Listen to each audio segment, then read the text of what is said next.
지난 한 주간 동안 독일 교회에 우리 성경 공부모임 헤아 파스토와 스트룽크 목사님 집에서 시작을 했었습니다. 그래서 4번에 걸쳐서 공부를 지금 해오고, 오늘 주일이 오늘 스가랴서 오늘 우리가 읽은 이 본문을 공부하는 날입니다.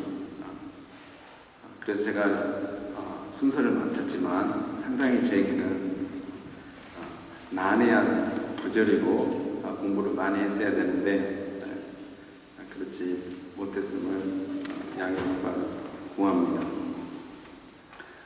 첫 번째 시간에 제가 기억나는 대화 중에 어떤 독일분이 그렇게 말씀하시는 거예요. 어떻게 하나님이 나에게, 우리 인간에게 정말 견딜 수 없는 일을 행하실 수 있을까? 하나님께서 어떻게 원인이 되어서, 원인자가 되어서 우리를 힘들게 하실 수 있을까? 그분은 절대, 하나님은 그럴 분이 아니시다. 성경 공부 시간에 그렇게 말씀하시는 걸 들었습니다. 여러분들께서는 어떻게 생각하십니까? 하나님께서는 한없이 무한하시고 자비로우시고 사랑 많으신 하나님, 그래서 결코 내게는 좋기만 한 하나님, 그렇게만 느껴지십니까? 아니면 때로는 두려운 하나님, 무서운 하나님으로 다가오십니까? 여러분들이 지금 만나시는 하나님은 어떤 하나님이십니까? 이 스가랴서를 읽어보시면 정말 어떻게 하나님께서 이러실 수 있을까? 오늘 말씀해 보니까 3분의 2는 어떻게 돼요? 심판에서 죽임을 당하고 3분의 1만 남겨놓으셨어요. 어떻게 하나님께서, 자비의 하나님께서 이런 일을 하실 수 있을까? 과연 하나님께서는 좋으신 하나님이신가? 오늘 이 말씀을 생각하면서 제가 제목을 여호와는 내 하나님이시라는 제목을 드렸습니다. 여호와는 내 하나님이시라, 이 결론의 말씀인데요. 서두에 이 하나님을 목자로 표현을 합니다. 스가랴서의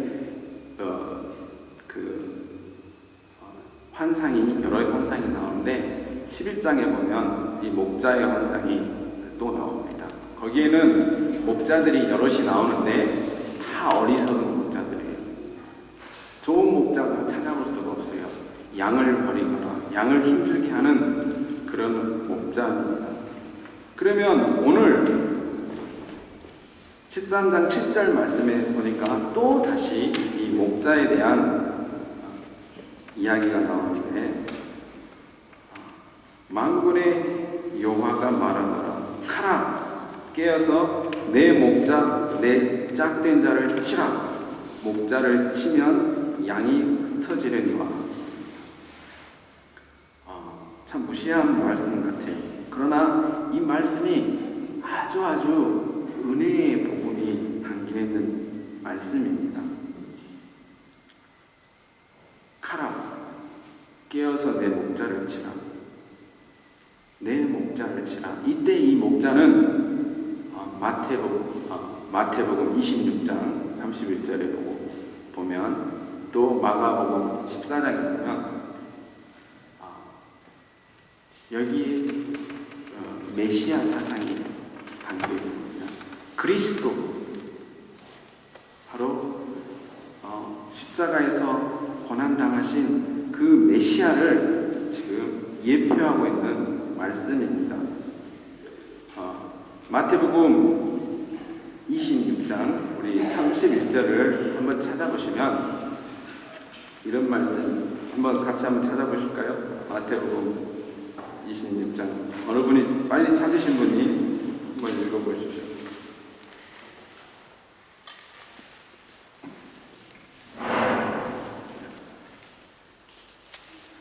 그때 예수께서 제자들에게 이르시되 오늘 밤 너희가 다 나를 버리라.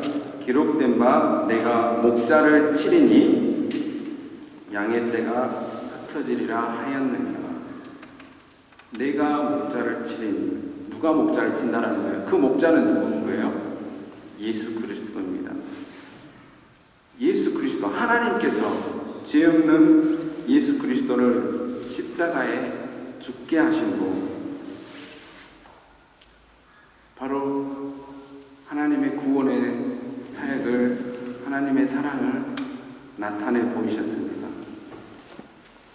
그런데 당시 이 일을 당한 제자들은, 예수님을 따르는 백성들은 흩어질 수밖에 없었어요. 예수님의 제자들도 떠나고 사람들이 다 떠날 수밖에 없었습니다. 그러나 예수님은 부활하셔서 다시 흩어진 이들에게 찾아오신 것이죠. 그리고 이들을 다시 제자로서 불러주셨다는 것을 우리는 너무나도 잘 압니다.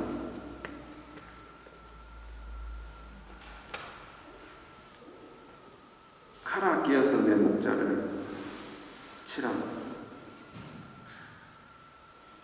바로 이것은 어떻게 보면 전 인류에 대한 구원으로 우리가 생각할 수 있지만 조금 더 생각을 해서 나에게 적용할 수 있는 말씀입니다. 그 3분의 1에 나에게 초점을 두시기 바랍니다. 어떤 분들은 3분의 2에 죽은 사람에게 초점을 두는 게 아니라 이 3분의 1, 나를 살리신 그 하나님의 은혜를 여러분들이 생각하시기를 소망합니다.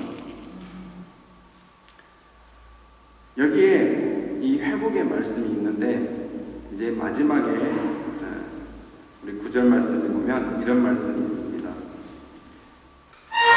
내가 그 3분의 1을 불 가운데서 던져 은같이 연단하며 금같이 시험할 것이라. 바로 이 연단의 이야기가 나옵니다.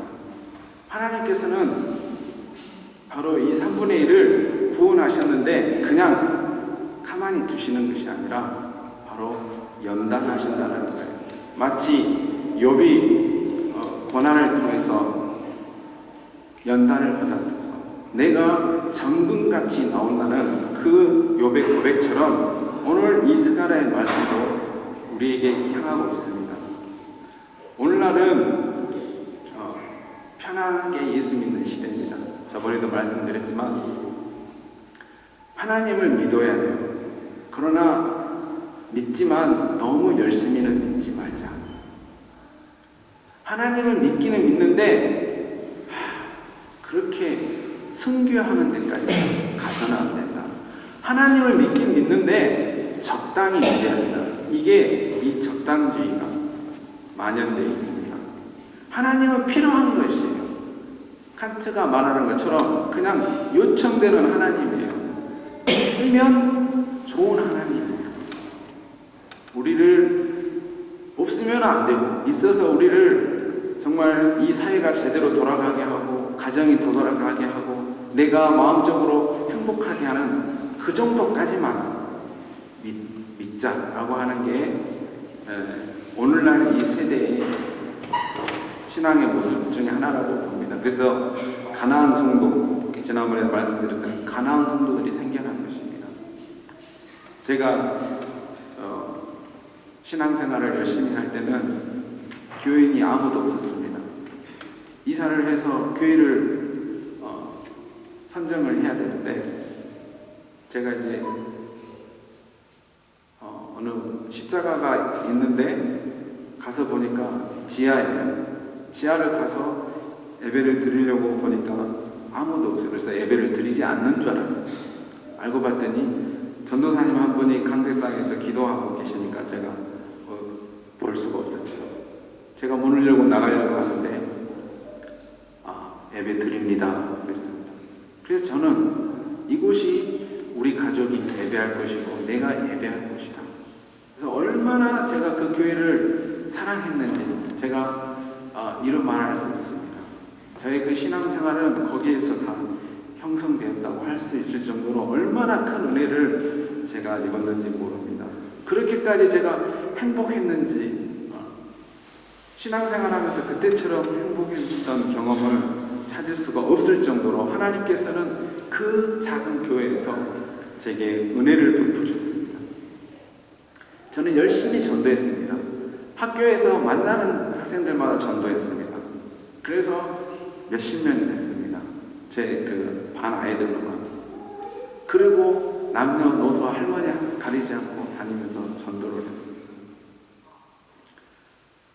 그곳에서 제 모교죠. 그러니까 모교인데 제가 이제 전도사 생활도 하게 되고 그곳에서 결혼도 하고 그래서 지금까지 그 신앙의 그 힘으로 제가 오늘까지 있었습니다. 왜 이런 말씀을 드렸습니까?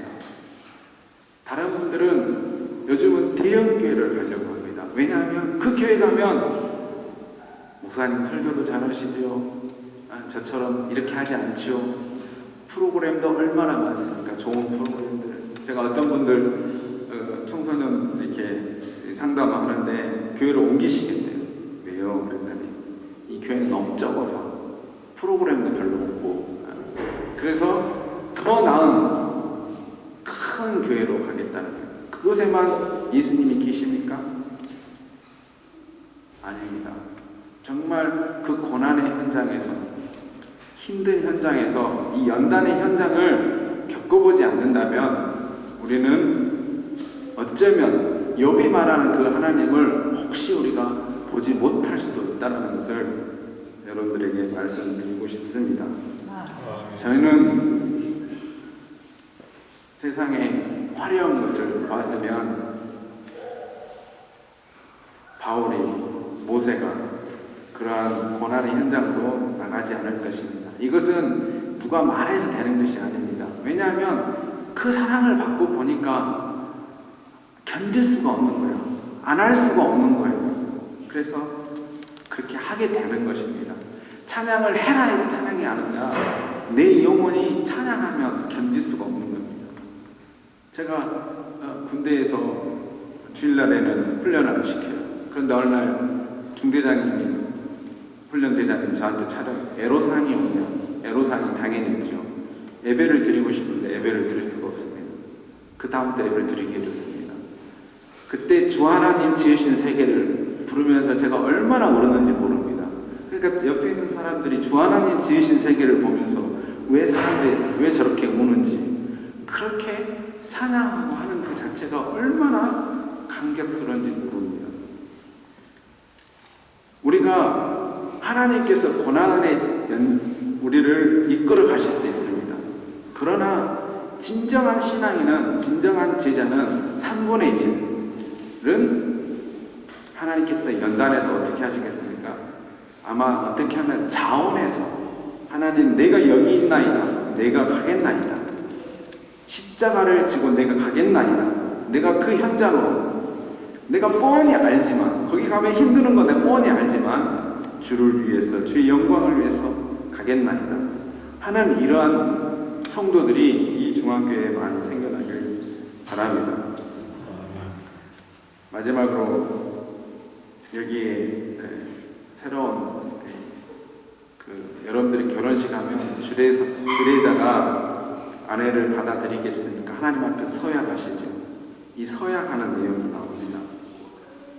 어떤 내용이냐면 그들이 내 이름을 부르리니 내가 들을 것이며 나는 말하기를 이는 내 백성이라 할 것이요 그들은 말하기를 여호와는 내 하나님이시라 하라. 이건 엄청난 얘기입니다. 신랑 신부의 고백과도 같으니까 신랑으로 맞이하시겠습니까? 네, 저 권사님 신부를 아내로 맞아주겠습니까? 서약했습니다. 이 서약식입니다. 바로 이게 그 하나님과 이스라엘 백성의 이 언약식의 한 장면입니다. 놀라운 장면이죠. 그들은 말하기를 여호와는 내 하나님이라. 여러분들이 이런 고백이 삶 속에서 여러분들의 예배 속에서 순간순간 이런 고백이 있어야 됩니다. 좋을 때만 하나님을 고백하는 게 아니라 힘들고 누가 나를 어렵게 하고 내가 그럴 때에도 우리는 이 고백이 있습니다. 저는 이 처음 사랑, 저의 이 첫사랑을 조금 말씀드렸는데 여러분들에게도 이런 첫사랑이 누구에게나 하나님 앞에 있을 것입니다. 결혼식뿐만 아니라 여러분들은 이미 세례식을 하셨습니다. 세례받은 자들은 이러한 고백을 이미 하셨습니다. 여호와는 내 하나님이시라. 이 고백이 여러분들에게 끊이지 않아야 됩니다.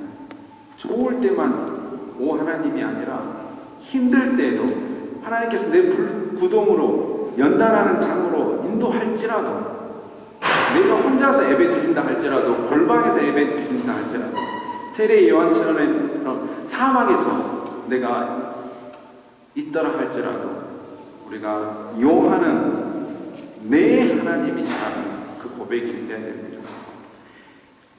하나님의 이 언약은 구약에서 보면 대개 백성과 하나님의 관계로 되게 묘사를 합니다. 예수 그리스도 중심 이유로 해서 어떠냐면 너와 나입니다. 양과 목자의 관계입니다. 뭐예요? 양은 내 목자의 뭐를 하는 거예요? 음성을 하는 거예요. 목자는 양을 하는 그런 관계가 되는 것입니다. 다시 말하면 1대1의 관계가 됐다는 것입니다. 여러분들 삶 속에 이런 1대1의 하나님과 인격적인 만남이 항상 있으시기를 소망합니다. 기도하시겠습니다. 사랑의 아버지 하나님, 은혜와 사랑을 감사를 드립니다. 어찌 우리 같은 죄인이 하나님을 내 하나님이라, 내 여호와 하나님이라 고백할 수 있습니까? 이 엄청난 은혜를 누리는 자로서의 합당한 삶을 살게 하여 주시옵소서. 저희도 하나님의 음성을 알고 하나님의 음성을 알려고 들으려고 그의 뜻을 알려고 하는 그런 노력이 우리에게 있게 하여 주시옵소서. 하나님 억지려고 하는 자원하는 마음으로 기쁨으로 하나님 앞에 나아가는 저희 모든 형제 자매들이 되게 하여 주시옵소서. 감사합니다. 예수님의 이름으로 기도